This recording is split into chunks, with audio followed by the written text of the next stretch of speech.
I never thought a simple toy, a little brown teddy bear with one button eye and a patch on its belly, could carry the weight of so many memories, secrets, and pain. But that was before the day I saw my daughter-in-law throw it into the trash. My name is Margaret. I'm 72 years old, a retired school teacher, and a grandmother to one little boy, Ethan.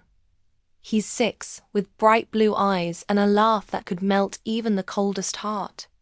Ethan's teddy bear, Mr. Buttons, had been his favorite companion since he was 2. My late husband, George, had given it to him just before he passed away. It wasn't fancy, just a soft, worn bear with a crooked smile. But to Ethan, it was the world. To me, it was a reminder of George, of his gentle hands sewing that patch on the bear's belly one quiet evening, after Ethan had accidentally torn it. George used to say, "Every patch tells a story. Even the broken things can be loved." I held on to those words for years, until the day I saw that same bear, Ethan's treasure, lying in the trash can outside my daughter-in-law's kitchen window. It was a chilly Saturday morning in late October. I had stopped by unannounced, something my daughter-in-law, Claire, never particularly liked. Claire was always polite, but distant. She smiled when necessary, spoke in a soft, measured tone, and kept her emotions sealed tighter than a vault. I knew she struggled after my son David passed away in that car accident 3 years ago. She was only 29 then, suddenly a widow with a toddler. I tried to help, but every gesture seemed to make her uncomfortable, as if my presence reminded her too much of him. That morning I brought a small pumpkin pie I'd baked, hoping Ethan and I could decorate it with whipped cream like we used to do. As I walked up the driveway, I saw something odd. Claire was standing near the garbage bin, holding something in her hand. Brown, small, and soft-looking. When she tossed it in, I froze. It was Mr. Buttons. For a moment, I thought I was mistaken. But as I got closer, the familiar patch and crooked smile stared back at me from inside the trash can. My heart pounded. Why would she throw it away? Ethan loved that bear. He took it everywhere, to bed, to school, even to the doctor's office. He once cried for 2 hours straight when he thought he'd lost it at the park. I waited until she went back inside. Then, glancing around, I slowly lifted the lid and reached in. When I picked up the bear, I noticed something strange. It felt heavier than usual, not the light, squishy toy I remembered. And there was a small tear along the seam of its patch. Out of instinct, I pressed the torn spot with my fingers and felt something hard inside. That's when I realized something was hidden in Mr. Buttons. I took the bear back to my car, set it on the passenger seat, and just stared at it. 1,000 thoughts raced through my head. Was it money? A keepsake? Something David had left behind? My hands trembled as I gently opened the patch along the seam. The stitches had been done recently, neat but fresh. Someone had sewn it shut not long ago. Inside, wrapped carefully in tissue paper, was a small envelope. On the front, written in David's handwriting, were the words, "For Claire, when the time is right." I gasped. My son's handwriting, clear as day. For a long moment I couldn't breathe. My eyes filled with tears as I touched the ink. David had been gone 3 years. 3 long years of silence, grief, and unanswered questions. I didn't open the letter immediately. It felt sacred, like something not meant for me. But part of me wanted to understand why Claire had hidden it inside Ethan's teddy bear, and why she had thrown it away. I decided to confront her. When I walked into the kitchen, Claire was making tea. She looked startled to see me. "Oh, Margaret," she said, trying to smile. "You didn't call before coming." "I wanted to surprise Ethan," I said softly. Where is he? He's at a friend's house. They're having a play date. I nodded. I see. I found something outside. Her eyes flickered, just for a second, and I knew she understood what I meant. I saw you throw Mr. Buttons in the trash, I continued. Claire, why would you do that? That bear means everything to Ethan. She swallowed hard, her fingers gripping the teacup. It's complicated. Complicated, I echoed. You don't just throw away something like that. Not unless there's a reason. Tears welled up in her eyes.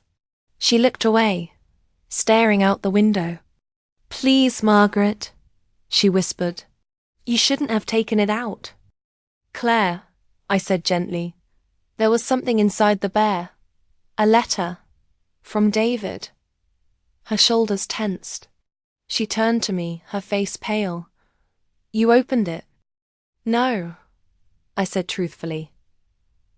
But I saw his handwriting. Why was it there? She sank into a chair, tears spilling down her cheeks. Because I couldn't bear to look at it anymore. Claire told me everything that day. A few weeks after David's death, when she was cleaning out his things, she had found that letter taped under his desk drawer. The note said it was for Claire when the time is right. But the time never felt right.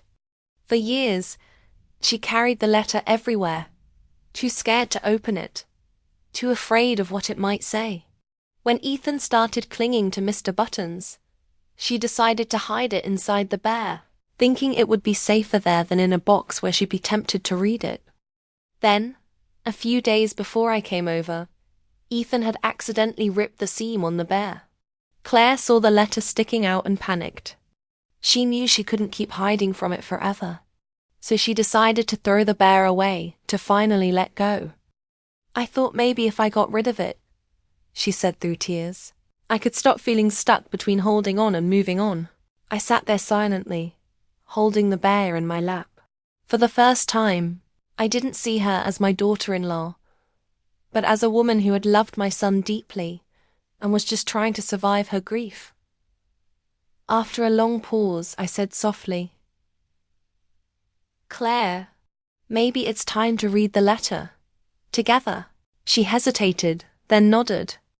We sat at the kitchen table, the sunlight falling gently across the wood, and I handed her the envelope. Her fingers shook as she opened it. Inside was a single folded page.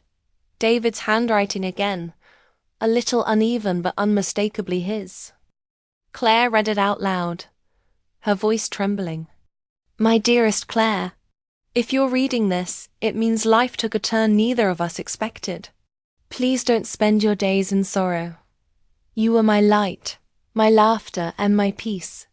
If I ever leave this world early, I want you to live fully. Not just for me, but for our son. Tell Ethan I love him. Always. Tell him his dad believed in him.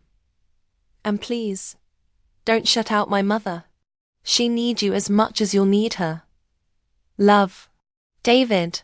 When she finished, the room fell silent. Claire pressed the letter to her chest and sobbed. I reached across the table and took her hand. For the first time in years, we truly saw each other, not as two women divided by loss, but as two souls trying to hold on to the same love. We cried for what we'd lost, but also for what we'd found, forgiveness, connection, and a piece of David we both still carried. When Ethan came home later that afternoon, his eyes lit up when he saw the teddy bear back in my arms. Grandma, you found Mr. Buttons, he shouted, hugging it tightly. Claire smiled through her tears. Yes, sweetheart. Grandma saved him. Ethan didn't notice the faint tear marks on his mother's cheeks or the small envelope now tucked safely inside a picture frame on the mantel. But I did. And I realized something beautiful. Sometimes, the things we try to bury don't stay hidden forever. Not because they haunt us, but because they're waiting for the right moment to heal us. A year passed. Ethan started first grade. Claire began painting again. something she hadn't done since before David died. We started spending Sundays together, cooking, laughing, and sharing stories about him. The walls that once separated us slowly came down. One evening after dinner, Ethan brought me Mr. Buttons. The bear was a little more worn but still loved. "Grandma," he said seriously, "Mommy said this bear has magic. Is that true?" I smiled. "Yes, sweetheart. But not the kind of magic you see in cartoons.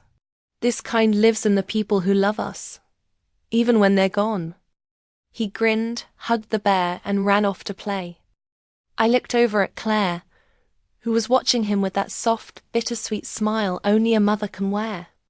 She looked at me and said, "Thank you for not judging me that day." I shook my head. "Thank you for trusting me." We sat quietly for a moment, both thinking of David.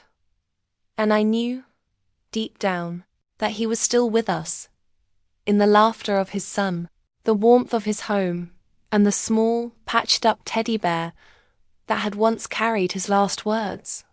Years later, when Ethan turned 18, Claire gave him the framed letter. He read it, cried, and hugged her tightly. Then he took Mr. Buttons, now faded and delicate, and placed it on a shelf above his bed. "Grandpa fixed this bear once," I told him, "and your dad hid something precious inside it.